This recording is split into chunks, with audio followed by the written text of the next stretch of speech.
You may be wondering from this title, why might I be interested in looking in literary criticism? There are many degree programs. Why might we be interested in this particularly? So to give that question a proper bit of attention, we'll talk first about the significance of the project, and then some research methodology and some findings that I think speak to both some interesting commonalities between English and Spanish literary criticism, as well as just a bit of cross-cultural variation.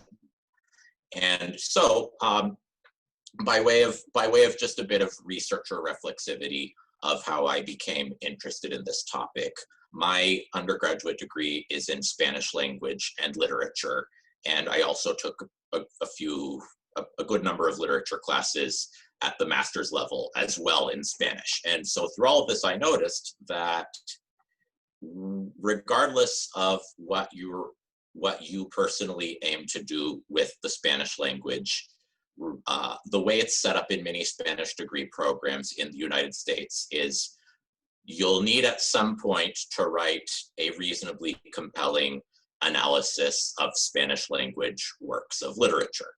And I'd thought about this, and first of all, in 2015, when I took a seminar on genre theory and genre analysis with Dr. Diane Belcher, I began hearing all of these conversations about people having challenges learning to write in the discipline. That got me thinking about different challenges people face when learning to write a decent literary criticism paper. And then the following year in 2016, I had the privilege and fortunate opportunity of taking a discourse analysis seminar with Dr. Viviana Cortés, who has very graciously advised this entire dissertation process, and just been a tremendous mentor during this whole research journey. And from there, between these two classes, I saw that people had taken various qualitative and quantitative approaches to analyzing target genres, whether that's Swale's mixed methods work with psychology research article introductions, as well as other mixed methods approach, such as Robinson's and collaborators' work on Write Like a Chemist, in which they took an entire corpus of chemistry articles and were able to analyze it from various perspectives, and then produce a textbook saying, hello, chemistry graduate students. Here is a text which shows what a publishable article looks like, and here are a lot of exercises to help you practice those skills. And I thought to myself, my goodness, is it possible that we could have these nice things in literary criticism? I'd sure like to find out. So that's what my research journey has been in here. And so I'm interested in this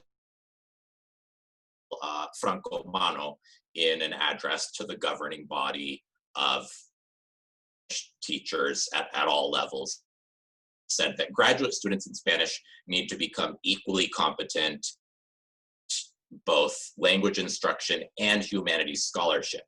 And so the question we ask ourselves is, we get to more empirical understandings of what it is to become decent at being a humanities scholar.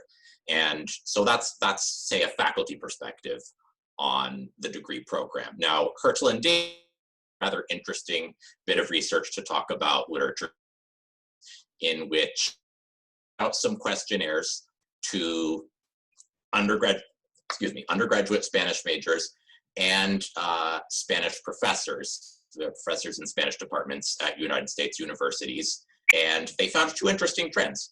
Most of the students would, at least in that particular sample, indicated that they would prefer classes with a more practical focus. So that's, say, your basic translation class, Spanish for healthcare professions class, that sort of thing.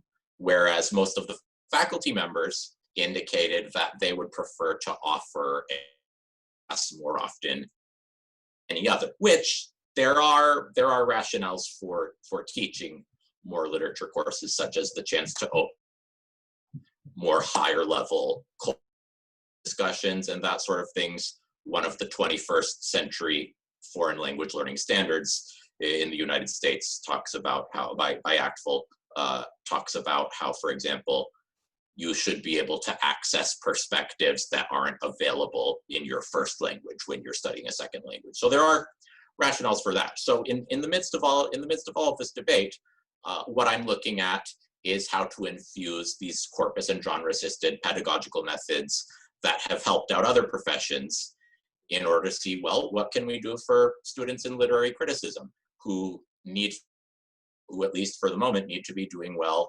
in literary criticism to get qualifications with Spanish. So that brings us to our research questions. How do levels of forward lexical bundles vary structurally and functionally in English and Spanish literary criticism articles? And what are some examples of interdisciplinary intercultural variation in writing conventions that can be revealed through lexical bundles? So just to begin, to make sure that we're all talking about the same kind of document when we talk about literary criticism writing, one of the most succinct definitions I found of this particular genre came out in 𝗵𝗂 Echevaria's dissertation here. We've got the original Spanish up here, but I'll depending on the resolution that your video might be coming in, I'll just read the English translation here.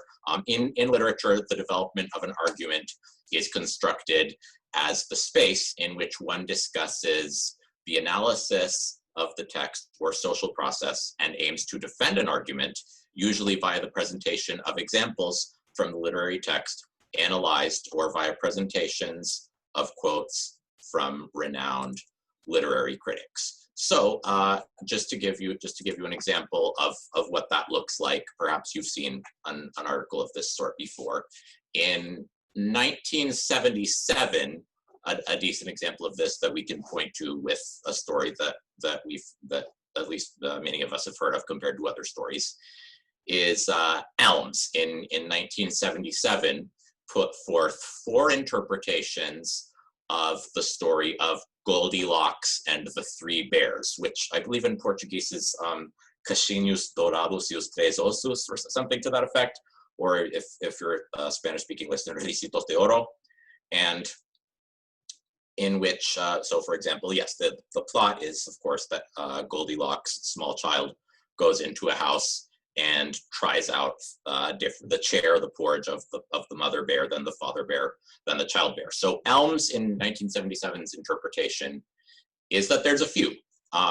You can look at ancient folklore perspectives on hidden meanings of gold with Goldilocks' hair, or you can take more of a modern approach to that kind of story and say, is this a story about a child deciding what sort of adult she wants to be? Does she want to take on more of the customs of mother bear or father bear?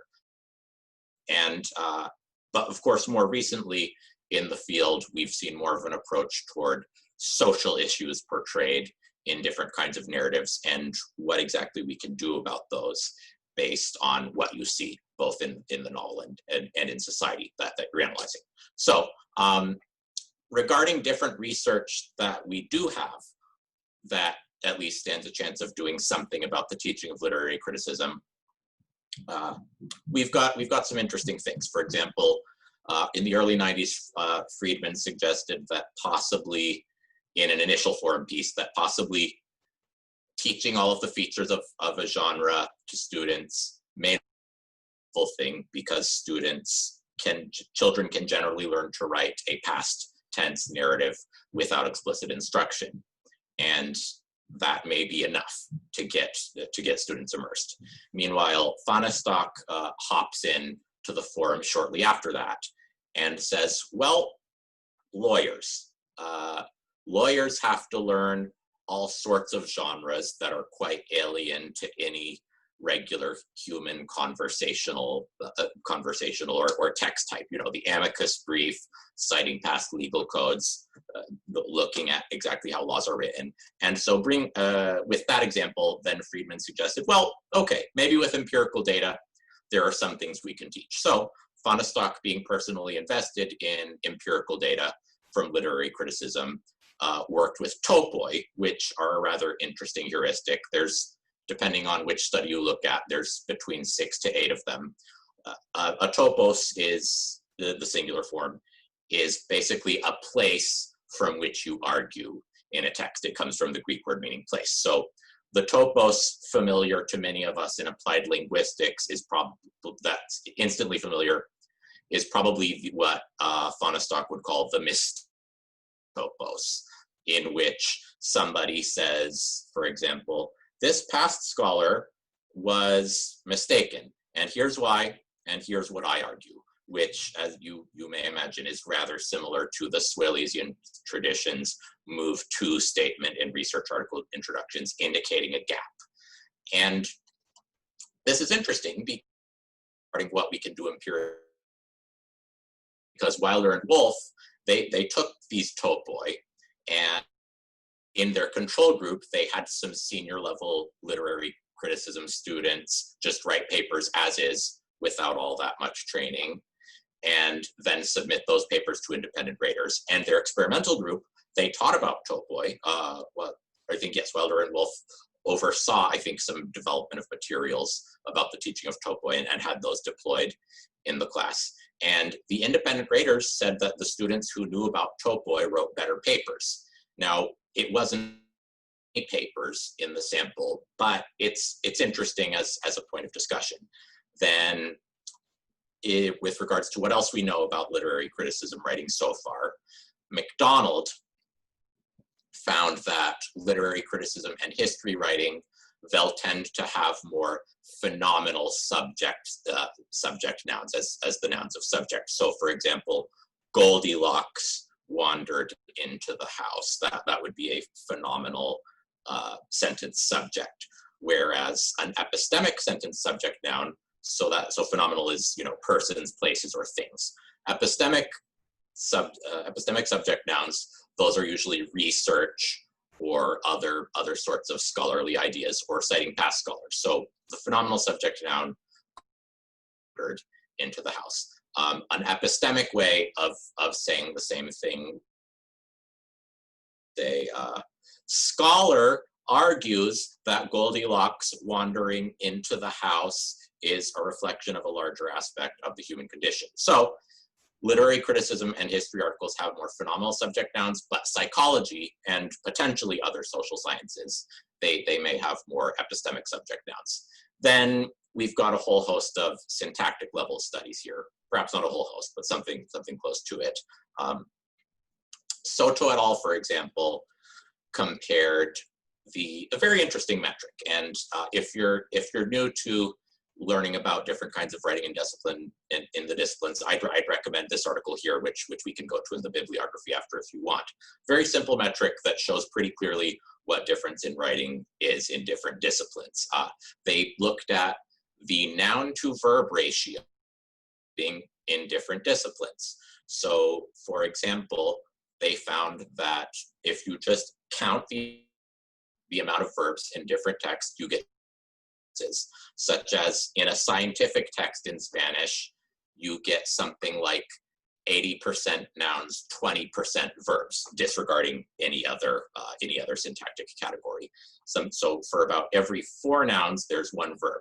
But then once you get down over to humanities, that ratio becomes something more like 30% verbs, 70% nouns. So you can see that there's a bit more going on with verbs in humanities writing. Similar to what different times that Biber and Gray talk about this idea of phrasal compression versus clausal elaboration, where, for example, you can take a concept like underground drilling restrictions is one of their examples. There are many nouns there that may or may not be very transparent to a reader who's new to the discipline.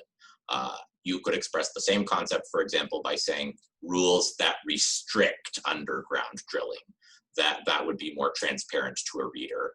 And so that, for example, it looks like humanities might favor more these rules that restrict underground drilling kinds of constructions, whereas science would go with the style of compressing the phrase with as many nouns as possible, underground drilling restrictions. So we have this knowledge about syntactic information, but it would be nice to know more to be able to help us design more pedagogical materials for literary criticism students. So I compiled 2 corpora as part of my dissertation, and this presentation is some highlights from chapter 5 of the dissertation. And a couple of corpora. The first one, these are parallel comparable corpora. these are literary criticism articles, unifying situational characteristic that they only novel. So we can just see what happens when experts are analyzing a single novel. So that means we didn't look at comparative studies, which are rather popular. We didn't look at analyses of poetry or drama or anything else of the sort, and just looked for journals that are both from different countries that, first of all, speak English in this corpus, and also score decently on impact factor rankings. And so you'll notice here first in the total area, initially, once we collected a decent amount of articles for the corpus, we had 1.3 million words. I removed the direct quotes from these because, in line with Viviana Cortés' study in 2008 on history writing, she removed direct quotes from history articles with the rationale that we want to know how experts write, not how these figures that are discussed wrote. We just want to know how the experts write when they're talking about these things. So I removed the direct quotes from these articles. And so interesting what you see here, that it looks like a literary criticism article may have as many or more, 23% of the words in it may be direct quotes, at least if you're looking at the totals from all of these. Now, obviously that will vary from article to article. Then I did the same thing for my Spanish language corpus here. And so making sure that we get some journals with fairly renowned impact factor from areas around the world that speak Spanish, as well as these two journals here, just because there's a lot of activity going on in those. And so with that, I wanted to get some lexical bundles out of these two corpora.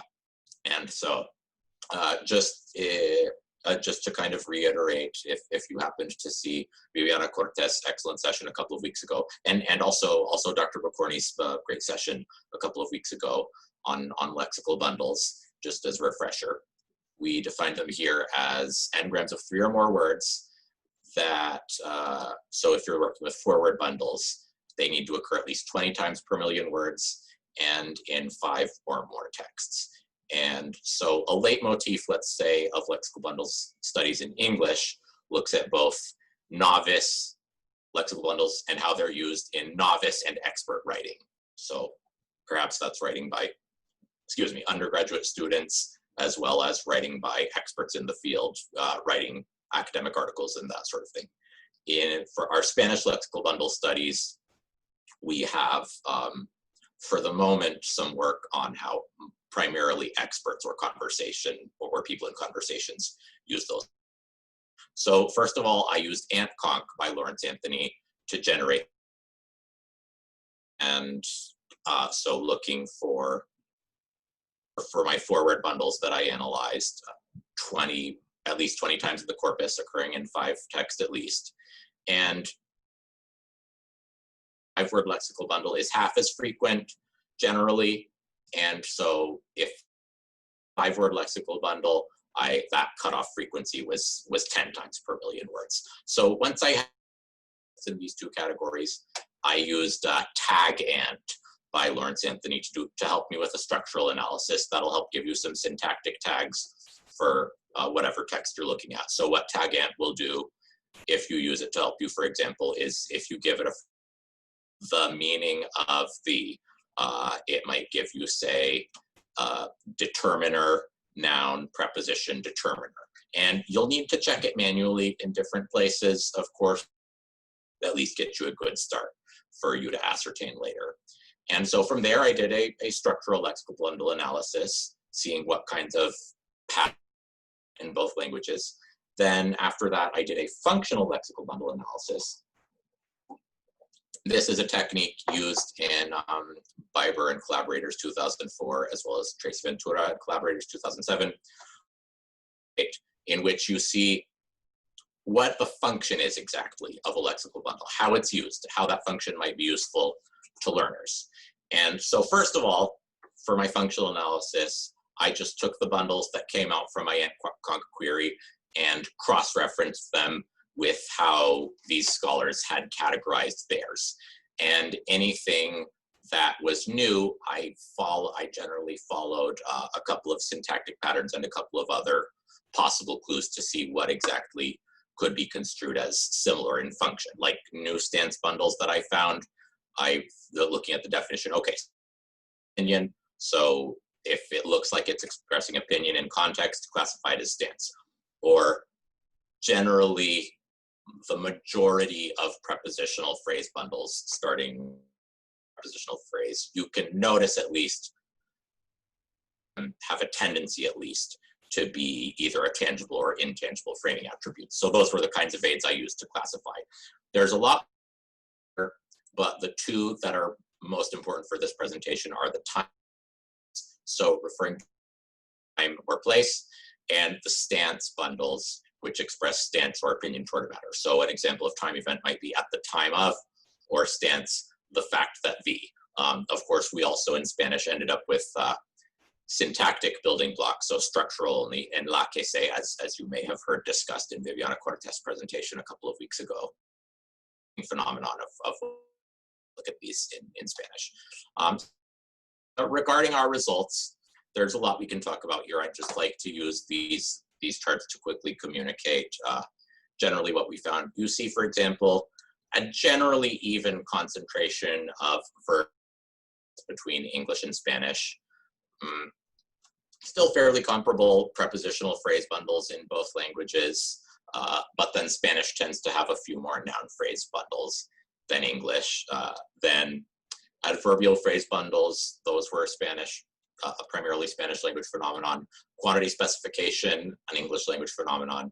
And Spanish also had more that clause bundles. So that was interesting. Now there's a lot we can talk about here with functional variation, but again, we'll just show you here. Structural only was a Spanish specific phenomenon.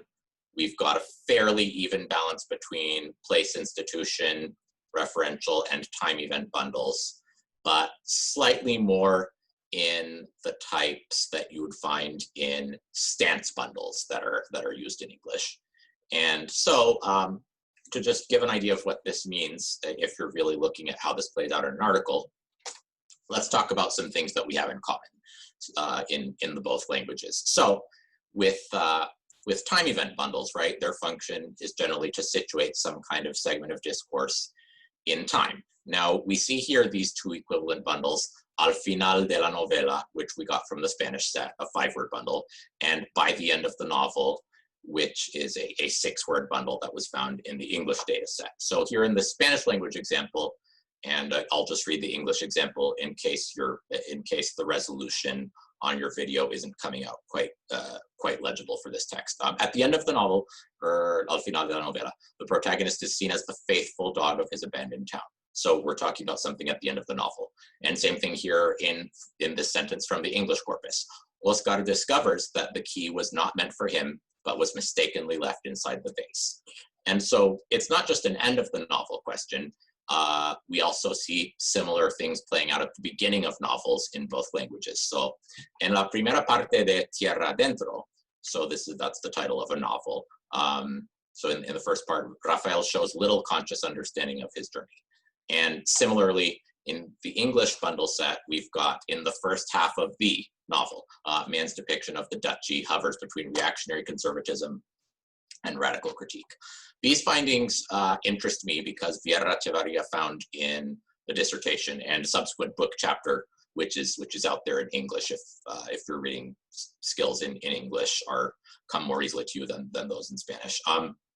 Presentation of evidence is a central microphase, so something that you generally do in Spanish literary criticism presentations. So that there's some attestation for presentation of evidence in relation somewhere in Spanish literary criticism presentations. We just haven't quite had it documented in perspective in a written article.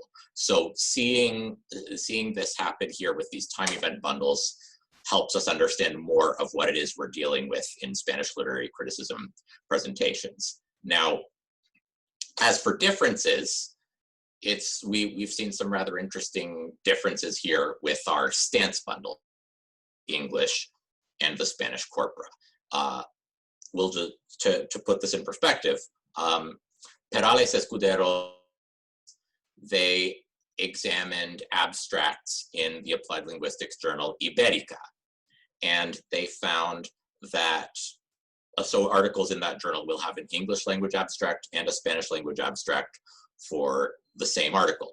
They found that the Spanish language abstracts will just say that something is so, generally. That's a bit of a summary, but that's the basic idea of what they were carrying across. Is more often than not, they may just say in the abstract that the findings say thus, whereas an English abstract for the same article will say something like may be seen as. So say the Spanish abstracts appeared to have more epistemic commitment to the ideas, whereas with English it was more epistemic distancing.